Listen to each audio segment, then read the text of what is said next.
probably don't even know as much as you've done. All right. So I'm going to start out this conversation today on branding, essentially.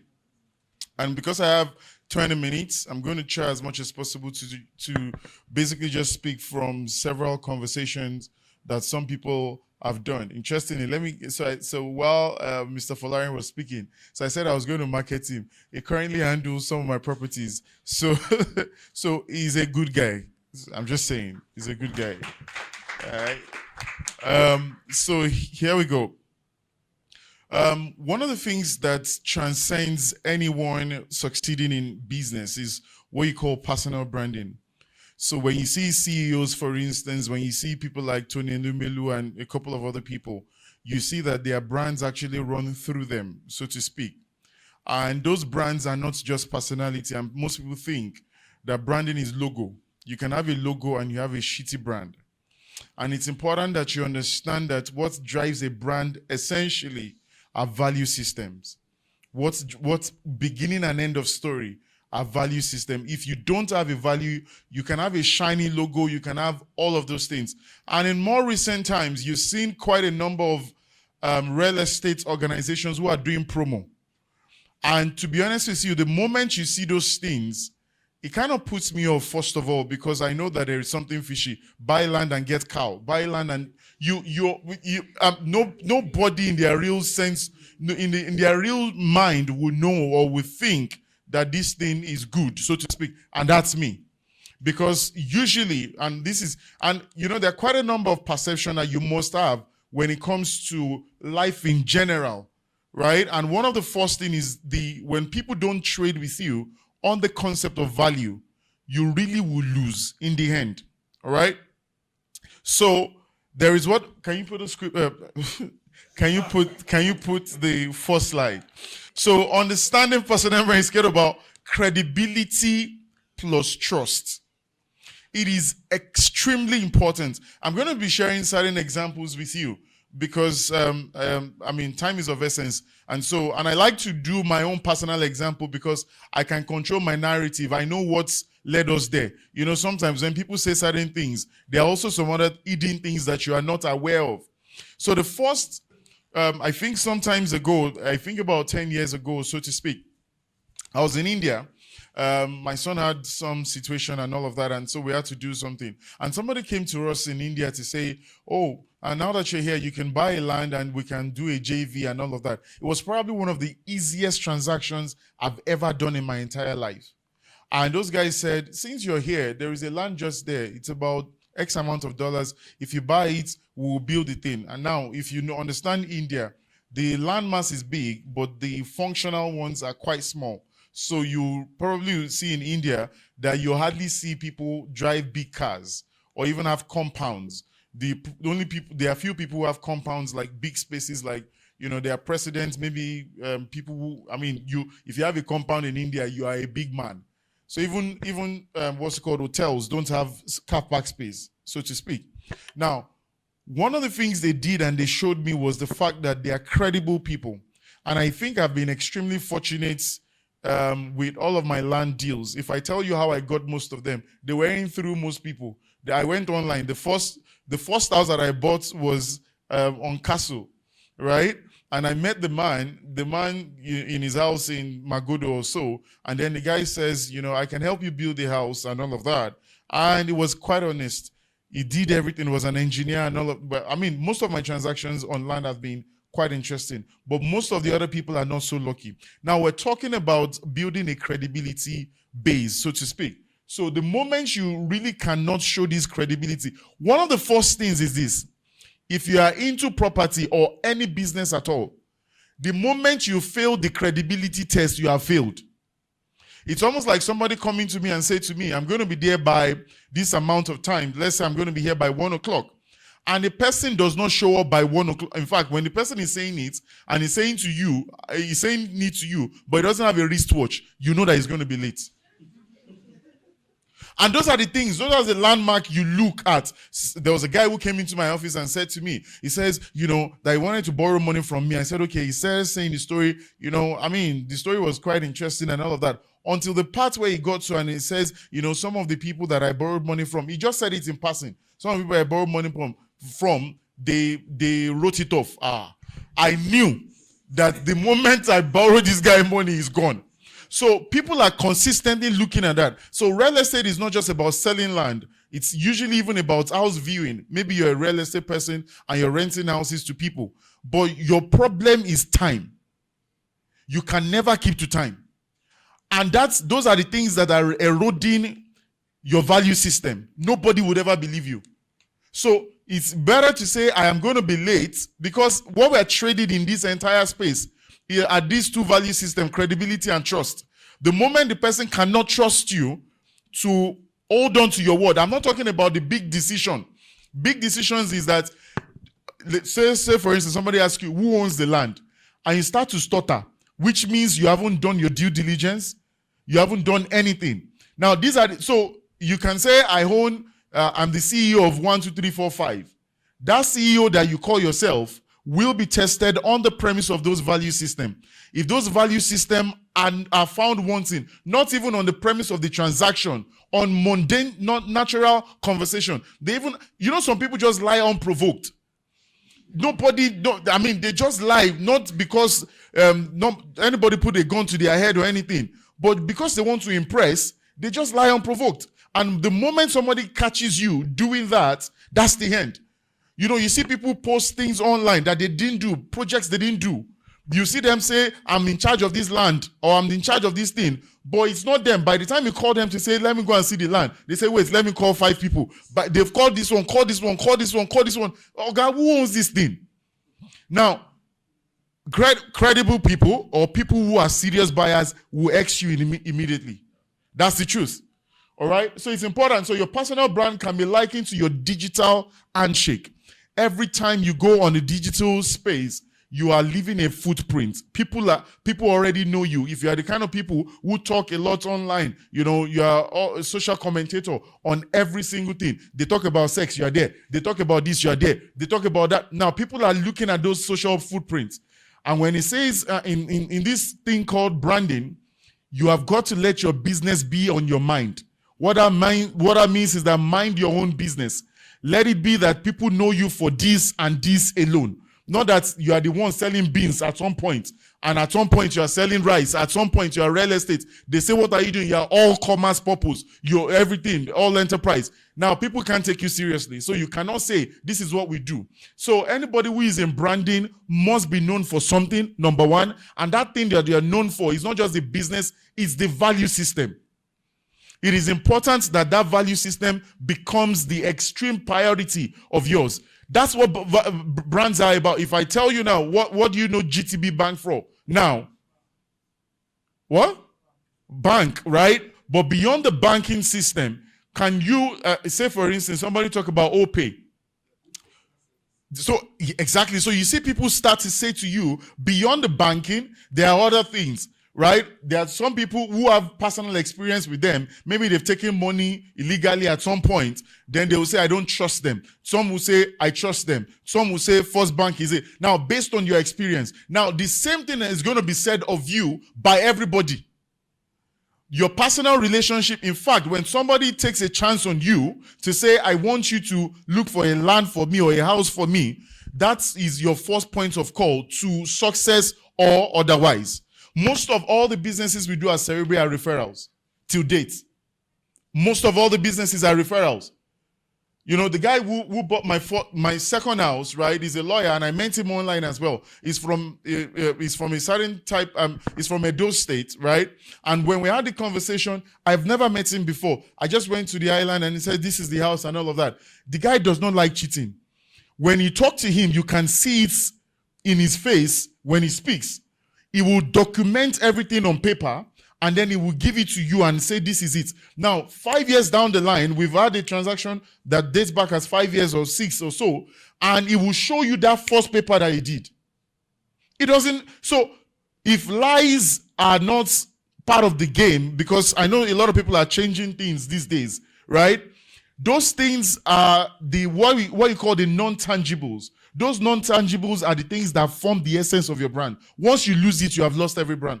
you have lost your brand essence. In fact, if you like, go and bring all the best shiny colors. Say we and GT Bank were the same, orange and this. It doesn't matter. All right? Let's go to the next slide. So branding is not static. It is evolving. Once trust is broken, that's the end of branding. There is nothing you can say to anyone. Once trust is, and I'm saying this for emphasis. You know, I recently moved to a new house, right? And when I was going to broker the deal, the guy who took us there, and you know, so one of my friends said, "Oh, I can get somebody else who can." You know, I spoke to quite a number of people about the property and all of that. You know, they took me to different places and all of that. I didn't like it, but this guy said, "You like this one," and I never met this guy. One visit, one. After explaining to him, this is what I'm looking out for. I said I needed something with a swimming pool. I needed this, I needed that. And he took me there. He said, "You will like this one." I don't know this guy from anywhere, right? But by the time we got there, I just told the guy we're paying for it. So most of these transactions, so to speak. Now, guess what? If I'm looking for another property, who am I going to call first? Because he won't waste my time. And these are essential things.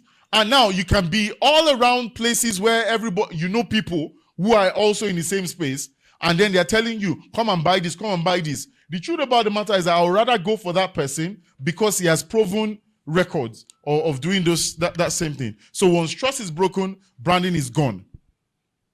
Next slide. More than pen and paper. Branding is like being a good person. Now, this is not being a nice person. There's a difference between a nice person and a good person. Branding is about honesty, is branding. Honesty is branding. Loyalty is branding. Now, and I'm going to share a quick story, right? You know, I got into a transaction with Folarin recently, and you know, we had a transaction, and he stated some things and all of that.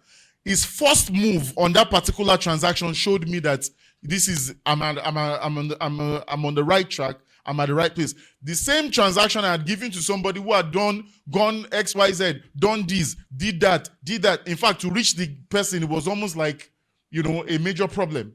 And so these are the things that actually brings you into that place. You know, recently I got back from somewhere, and my wife said, you know, I'd opened an OP. I said, "OP for what?" I said, "Who said?" And this is what we're talking about. You are successful in business the moment your conversation goes beyond advertising and it goes to word of mouth. That is when you're successful. When people start to say about that, if you need your plug go, that this is not a paid advertising. When people are saying to you, if you need a lawyer, talk to this person. That's when you are successful. If you need a real estate person, talk to this person. That is when you're successful. So branding is loyalty. Branding is kindness. Kindness being that you are empathetic to people's plight. Anybody who is looking for a property, aside, not all of them are looking for, you know, to sell or to make it a business venture of some sort. It is about kindness, understanding where they are coming from, why they need what they need. It is not frivolities. You might call it frivolities and say, "Oh, this is excess." You know, you see somebody, I mean, I've seen a lot of joke about the Nigerian agents, for instance, and then they say, you know, "I can get you a property, don't worry." And then you get to the property, they say, "Don't worry, the bedroom, kitchen, everything is in one place." It says the room self-contained. Okay, is this what we ask you to do? All right. And so it's about empathy. It's about understanding the brief. The brief is that, I mean, there are people who are talking to you. Well, she made mention of something about what's it called? Well, I have a different school of thought on that Gen Zs, you know, probably might be interested. They might have the purchasing power, but their mindset is totally different from the mindset of people who are actually purchasing property. You know, the first guy who built my property, you know, he has quite a number of property all over the place, and is kind of old. I think he's about 75 or so. And so his children that he raised, you know, and all of that, they left the entire property. They are abroad. In fact, they have threatened him, which he eventually yielded to the threats. I think he fell in the bedroom and all of that, and he said, "Please come. We are not coming to Nigeria. Just come over so that we can treat you properly." He has left the property. Everything is now with grass and all of that. So at some point, the truth about the matter is that he has to sell. And they will tell him that whatever it is you want to sell for, that's your problem. They are not interested in that money.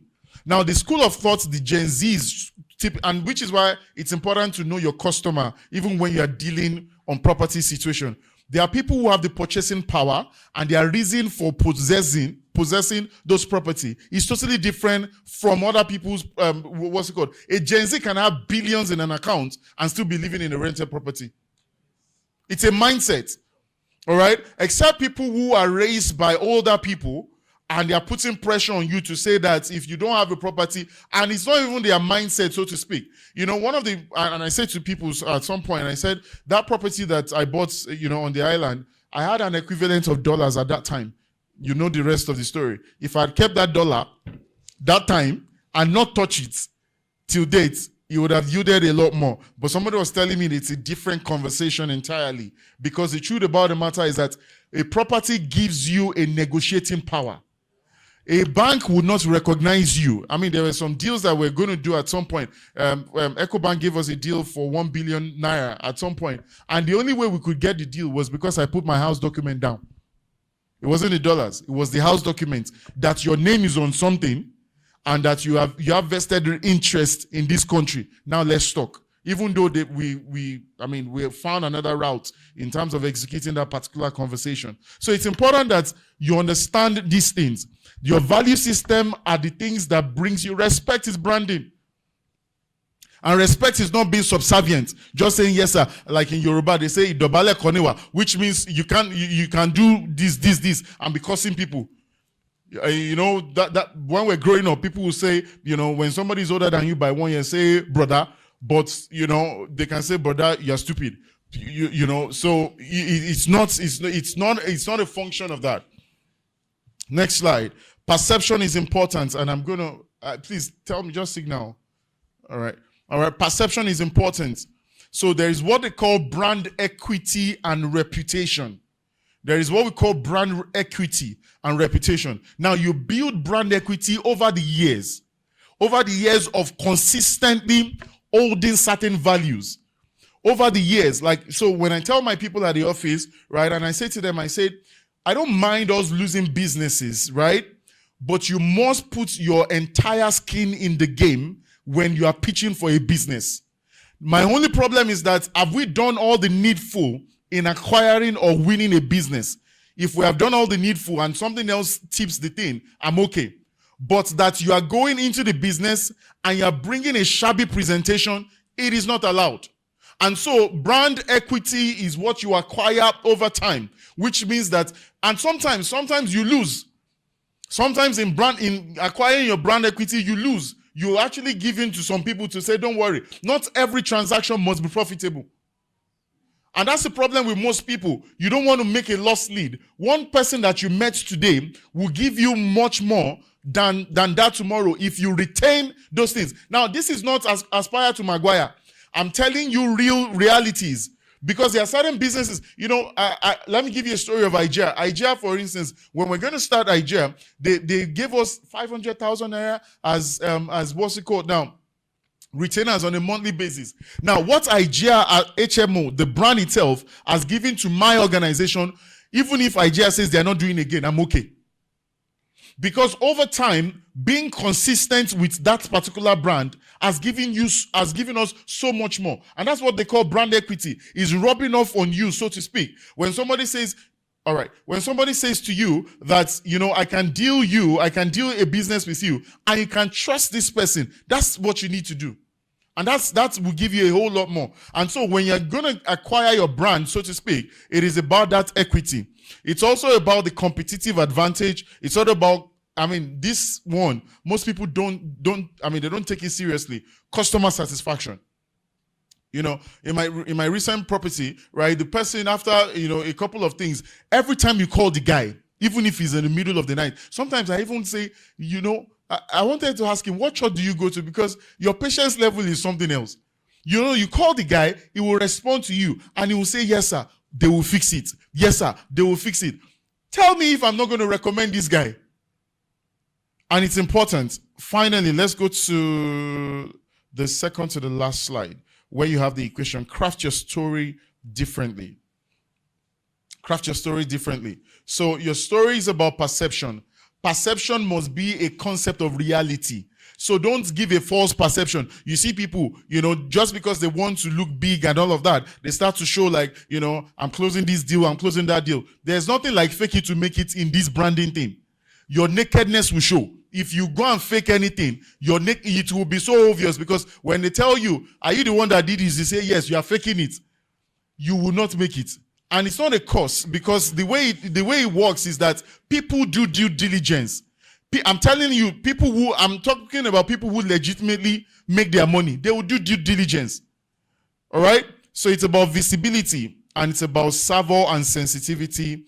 And then finally, people begin to receive your brand. How many of you guys have seen Jide Taiwo do plenty advertising? They don't do advertising. They just put this thing that we are the ones. How are they getting businesses? I don't think I've ever met Jide Taiwo by myself.